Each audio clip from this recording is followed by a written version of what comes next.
Hello, আসসালামু আলাইকুম। আশা করি আপনারা সবাই ভালো আছেন। এক ভাই প্রশ্ন করেছেন যে রেনেটার প্রাইস কমে যাচ্ছে কেন? সিঙ্গার কম্পিটিটিভ মার্কেটে টিকে থাকতে পারবে কিনা? ব্যাংক ঘুরে দাঁড়াবে কখন? কোম্পানিগুলো ক্যাশ ডিভিডেন্ড কেন বেশি দিচ্ছে? এমন ভিডিও বানাতে পারেন। আমার কিছু আইডিয়া আপনার সাথে শেয়ার করলাম। তো রেনেটার বিষয়ে আমি সম্ভব হলে ভিডিও দিব, রেনেটা এবং সিঙ্গার। তবে ব্যাংক নিয়ে কথা বলি যে ব্যাংক ঘুরে দাঁড়াবে কখন এবং কোম্পানিগুলো ক্যাশ ডিভিডেন্ড কেন বেশি দিচ্ছে। আমার জানা মতে কয়েকটা ব্যাংক রিসেন্টলি ক্যাশ ডিভিডেন্ড ঘোষণা করেছে, সাথে ভালো স্টক ডিভিডেন্ডও দিয়েছে।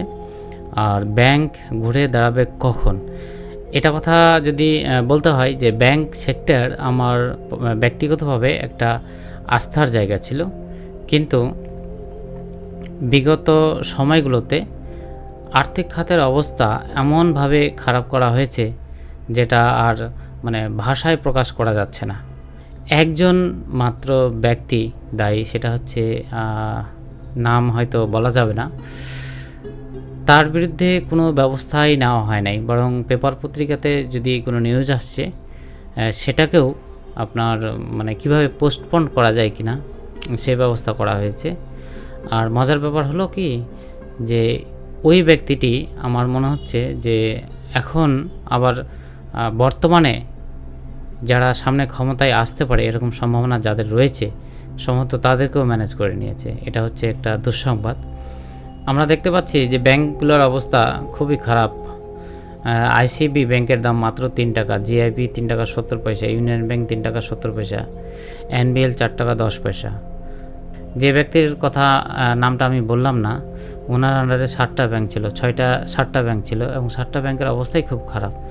ব্যাংকগুলোকে একেবারে ধ্বংস করে দিয়েছে। ব্যাংকগুলোকে তারা নিজের অ্যাকাউন্টের মতো ইউজ করছে। না হলে কিন্তু ব্যাংক সেক্টরের তো একটা সময় বেশ ভালো ছিল, আমাদের আস্থার জায়গা ছিল। আমি নিজেও কিন্তু কিছুটা ক্ষতিগ্রস্ত হয়েছি জিআইবি থেকে। আমি যদিও অনেক আগেই বের হয়ে গেছি, কারণ হচ্ছে যে আমি কিন্তু যে সরকার পতন হলো সেই অপেক্ষা করি নাই। আমার ধারণা ছিল যে এই সরকার সম্ভবত কোনোভাবে সারভাইভ করতে পারবে না, তবে এভাবে যে পতন হবে সেটা আমি ভাবি নাই। তো যাই হোক, এই হচ্ছে অবস্থা আর কি, ব্যাঙ্গালোর অবস্থা।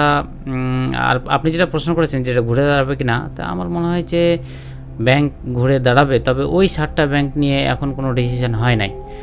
যে ফাইন্যান্সিয়াল রিপোর্টের যে একটা কমিশনের যে একটা রিপোর্ট দেওয়ার কথা ছিল, আমি জানি না এখন পর্যন্ত কী রিপোর্ট দিয়েছে, এবং সেই রিপোর্টের উপর ভিত্তি করে ব্যাংকগুলোর ভাগ্য নির্ধারিত হবে। অর্থাৎ ব্যাংকগুলো কি পারবে, টিকে থাকতে পারবে, নাকি অন্য কোনো ব্যাংকের সাথে মার্জ হবে বা অধিগ্রহণ হবে, এরকম একটা ডিসিশন নেওয়ার কথা ছিল। বাট সে সম্পর্কে এখন আপাতত কিছু দেখছি না, কারণ আসলে ব্যাপারগুলো কিন্তু খুব জটিল।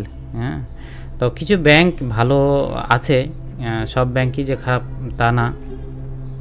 কিছু কিছু ব্যাংক এখনও ভালো করছে, যেমন আপনার উদাহরণস্বরূপ বলতে পারি, যেমন হচ্ছে যে ইবিএল খুব ভালো আপনার স্টক দিয়েছে, ক্যাশ দিয়েছে। তারপরে উত্তরা ব্যাংক খুব ভালো স্টক ক্যাশ দিয়েছে। প্রাইম ব্যাংকও খুব ভালো করতেছে।